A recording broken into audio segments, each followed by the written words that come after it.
लेकिन अगर आपके नेताओं के खिलाफ अपशब्द इस्तेमाल किए जाते हैं तो विक्टिम हुड प्ले करते हैं आप लोग। खुद चालू कर दीजिए जी स्वाति जी, कार्रवाई चालू कर दीजिए। ठीक है, क्यों प्ले कर रहे हैं? ठीक है, क्यों प्ले कर रहे हैं? ठीक है, इसी का जवाब ले रहा था। जी हाँ देखिए, 2-3 सवाल आए, मैं सबसे पहले जवाब देना चाहता हूँ संजय सरकार जी का। संजय सरकार जी ने कहा कि देखिए अगर 5 सीटें भी भारतीय जनता पार्टी की बंगाल में आ गई तो मैं जो है राजनीति छोड़ दूंगा। वैसे भी वो आज कफन वफन पहन के आए हैं बड़े एकदम स्टाइल में, तो मैं मानता हूँ लिख कर दे ही देते तो ज्यादा बेहतर रहता, वैसे भी राजनीति में है नहीं। लेकिन चलिए, अगर वो कहते हैं, आज दिख भी बहुत शानदार रहे हैं, वो इतना करीब मत आइए संजय सरकार जी कैमरा के, लोग डर जाएंगे, एकदम पीछे रह के लिख के दीजिए आज आप मुझे। सबसे पहले तो आपने बोला कि मैं लिख के देता हूं कि अगर भारतीय जनता पार्टी की 5 सीटें भी बंगाल में आ जाए तो मैं राजनीति छोड़ दूंगा, आपको छोड़नी पड़ेगी। दूसरा विषय, जहां तक मेरी बहन ने कहा विक्टिम हुड क्यों प्ले करते हैं, विक्टिम हुड बिल्कुल नहीं भाई, ये कोई नहीं संजय जी पीछे रहिए कैमरा से, बच्चे डरेंगे, पीछे रहिए, आप खतरनाक है, पीछे रहिए कैमरा से, बच्चे डरते। संजय जी असल सवाल का जवाब देने दीजिए ना उनको। देश के बच्चे डर जाएंगे, आप इतना आगे आ जाएंगे। शिवम पर्सनल एक चीज कहना है, पर्सनल नहीं, मैं सिर्फ एक ही चीज कहना चाहता हूँ कि ये विक्टिम हुड का विषय है ही नहीं। जब देश में चुनाव है, चुनाव में सभी पार्टियां हैं, पार्टियां लगातार बढ़ चढ़कर चुनाव में हिस्सा ले रही है। अगर आपको लगता है कि आप जीत जाएंगे, आप कहते हैं जेल से, किसको डरा रहे हैं भाई जेल से? आप जिस व्यक्ति को डराने की बात कर रहे हैं उनका ट्रैक रिकॉर्ड देखिए भाई। 50 साल में वो जनता के बीच में ही रहे हैं, वो गरीबी की जेल काट कर ही आए हैं, वो वहीं से निकल कर आए हैं। आपने उनको कम से कम 15 साल विक्टिमाइज किया है भाई, दिन रात 12-12 घंटे आपने उनसे इन्वेस्टिगेशंस की हैं, उनको प्रताड़ित किया है, केसेस कोर्ट में गए हैं, वहां से खारिज हुए। हम जेल वेल से नहीं डरते भाई, हम कोई कांग्रेस ही नहीं है कि काले कपड़े पहन के संजय सरकार की तरह। नहीं शिवम, लेकिन नहीं ठीक है शिवम, उसका तो आपने उत्तर दे दिया। मुझे लगता है एक चीज तो जरूर आपको कहना चाहिए इस पे कि भाई देश के जितने बड़े मुद्दे हैं उन सबको छोड़ के बीजेपी ऐसे अगर मैं कहूं ऐसे बयानों को ही ज्यादा फोकस में क्यों ला रही है? क्या उन मुद्दों को ज्यादा गंभीरता से रखने की जरूरत नहीं है, बजाय इसके कि ऐसे बयानों पर रिएक्ट करना? शिवम से उत्तर ले रहा हूं, आप ही का सवाल था स्वाति, आप ही का प्रश्न था शिवम जी। 10 साल में जब बहन रुक जाइए ना, आपने संजय सरकार की तरह क्यों शुरू कर दिया? मानता हूं इंडिया अलायंस में आप, लेकिन रुक जाइए एक करके मेरी गुजारिश है आपसे स्वाति उत्तर ले लेते हैं। वो आरोप आप लगा चुकी हैं, आपने अपने ओपनिंग रिमार्क्स में भी ये बात कह दी थी। स्वाति आपने ओपनिंग रिमार्क्स में ही ये बात कही थी, उसी का उत्तर दे रहे हैं। शिवम प्लीज आंसर करिए, शिवम आंसर करिए। मुझे आवाज बहुत ज्यादा आ रही है, मैं बोल नहीं पाऊंगा, प्लीज आप, मेरी रिक्वेस्ट है आपसे। स्वाति ये ठीक नहीं होगा ना, ये ठीक नहीं होगा। जब आप बोलेंगी तो फिर शिवम भी बोलेंगे, ऐसे तो डिबेट नहीं चल सकती। कांग्रेस की स्वाति आपको आवाज मिल रही है? स्वाति चंद्रशेखर आपको आवाज मिल रही है? साथी जी हम जवाब दे देंगे, चिंता मत। बोलिए शिवम।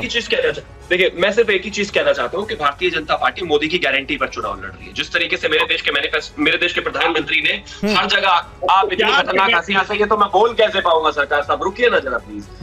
एक तो आप इतने अच्छे दिख रहे हैं आज, एक चीज मैं कहना चाहता हूँ कि प्लीज रुक जाइए ना, आप रुक जाइए प्लीज। मैं एक दूसरे से बेहतर आवाज है मेरी, लेकिन इससे कोई लाभ नहीं है, लोगों के पास जवाब पहुंचेगा नहीं, लोगों के पास आवाज नहीं पहुंचेगी। हम किसी की भी बात से कोई लाभ नहीं है, कोई फायदा नहीं होने वाला कि आप मेरे ऊपर बोले, मैं आपके ऊपर बोलूं, मैं लगातार बोल सकता हूं, लेकिन कोई लाभ नहीं है। मैं फिर से आता हूं उसी बात पर। हम भारतीय जनता पार्टी जो है मोदी की गारंटी पर चुनाव लड़ रहे हैं। आपने देखा भी होगा चैनल के जिस भी कॉन्क्लेव से लेकर जिस भी रैली में मेरे देश के प्रधानमंत्री गए, उन्होंने मोदी की गारंटी, अपने 10 साल का ट्रैक रिकॉर्ड और सारी चीजें गिनवाई। हम आगे भी उसी चीज पर चुनाव लड़ने वाले हैं। लेकिन अगर कोई पार्टी अपने मैनिफेस्टो में मुस्लिम लीग की बातें डालेगी तो हम जवाब देंगे। अगर कोई पार्टी मेरे देश के और मेरी पार्टी के सबसे बड़े नेता को कोई गाली देगा तो हम जवाब देंगे। हम इसके लिए एंटाइटल्ड है। आप चुनाव में अगर लड़ रहे हैं, आप चुनाव लड़िए चुनाव की तरह से, लेकिन अगर आप मेरे घर के मुखिया को, मेरे देश के प्रधानमंत्री को और मेरी पार्टी के सबसे बड़े नेता को गाली देंगे और फिर सोचेंगे कि बच के चले जाएंगे तो ठीक है शिवम, ठीक है। और मुझे लगता है कि जब आपके राष्ट्रीय अध्यक्ष जेपी नड्डा इस पर रिएक्ट कर रहे हैं, इसका मतलब पार्टी ने बहुत सोच समझ के इस पर रिएक्ट करने का भी तय किया है। और देखिए इस बीच विपक्ष पर रक्षा मंत्री राजनाथ सिंह ने भी हमला किया है। क्या कहा है राजनाथ सिंह ने, वो हम आपको बता रहे हैं। हमें तानाशाह कहते हैं, खुद गिरबान में नहीं झांकते। इमरजेंसी के दौरान मैं जेल में रहा, मेरी मां का निधन हुआ, मुझे पेरोल नहीं मिला, मां का अस्पताल में निधन, मेरी रिहाई नहीं हुई। क्या कहा राजनाथ सिंह ने, अतीत के पन्नों से सुनिए। वो तो इमरजेंसी जब 1 साल समाप्त होने लगी तो हमारे एक चचेरे भाई हैं, गाजीपुर पोस्ट ग्रेजुएट कॉलेज में मैथमेटिक्स के लेक्चरर थे। तो उनसे पूछा तो उन्होंने कहा कि भाई 1 साल हो गया, अभी अब तो आ जाएंगे। तो उन्होंने कहा कि नहीं माँ, 1 साल के लिए बढ़ गया, इमरजेंसी बढ़ गई। तो उसी समय उसके कारण जो है ब्रेन हेमरेज हो गया था। तो 27 दिन हॉस्पिटल में रही, डेथ हो गई। लेकिन मैं आ नहीं सका उसमें, मेरी रिहाई नहीं हुई, मुझे पैरोल भी नहीं दिया गया, पैरोल नहीं दिया गया। मैंने अपना बाल वगैरह जो भी सिर का बनवाना था सब जेल में ही बनवाया था। वो लोग हम लोगों के ऊपर तानाशाही का आरोप लगाते हैं। कल्पना करिए, अपने गिरेबान पर झाँक कर नहीं देखते हैं लोग। मैं जो भाई वगैरह थे परिवार में, उन लोगों ने किया, मैं नहीं पहुँच पाया। लोगों ने कोशिश की कुछ समय के लिए छोड़ दिया जाए ताकि अपनी माँ को देख ले, नहीं दिया। तो स्वाति जी, जब जब ये तानाशाही, एक तानाशाह सत्ता में है, तानाशाही सरकार की चल रही है, जब जब इसका जिक्र होता है तो बीजेपी की तरफ से याद दिलाया जाता है वो इंदिरा गांधी का दौर जब इमरजेंसी थोपी गई थी देश के ऊपर।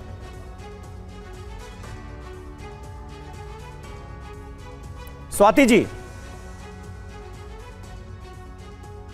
चलिए सर, रामकृपाल जी कुछ ऐड करना चाह रहे हैं। स्वाति जी से लग रहा है अभी संपर्क टूट गया है। जी रामकृपाल जी, मैं केवल ये बताना चाहता हूं कि मीसा जी का जो नाम रखा था लालू जी ने, वो इमरजेंसी के दौरान पैदा हुई थी और मीसा उस समय लालू जी मीसा में ही बंद थे। बिल्कुल। मीसा का मतलब होता था maintenance of India security, maintenance of India security act, Misa. तो ये मैं कह रहा हूं कि जब ये आज मीसा भारती जी जो कह रही हैं कि बीजेपी समेत, मोदी समेत बीजेपी को पूरा जेल में डाल देंगी, तो बिल्कुल वही बात है जो जून में इंदिरा गांधी जी ने मीसा लगा करके, DIR लगा करके, डिफेंस ऑफ इंडिया रूल और Misa, maintenance internal security act, ये जो मीसा है जो उन्होंने कल बयान दिया, एग्जैक्टली मीसा की धमकी दी है कि जब अगर रामकृपाल जी आई तो इंदिरा बहुत ही दिलचस्प एक तरीके से आपने बात कही है मीसा भारती के बयान के संदर्भ में। देखिए, मैं तो चाह रहा था कि सरकार साहब कुछ बोले, लेकिन दिक्कत यह है कि जब समय था तब आपस में आप लोगों ने इतना बोला कि हमारे पास अब समय ही खत्म हो गया है। तो आज की इस चर्चा में आप सब शामिल हुए, बहुत बहुत शुक्रिया। हम फिर कभी दूसरे विषय पर बैठेंगे और बहस करेंगे। फिलहाल बहुत बहुत धन्यवाद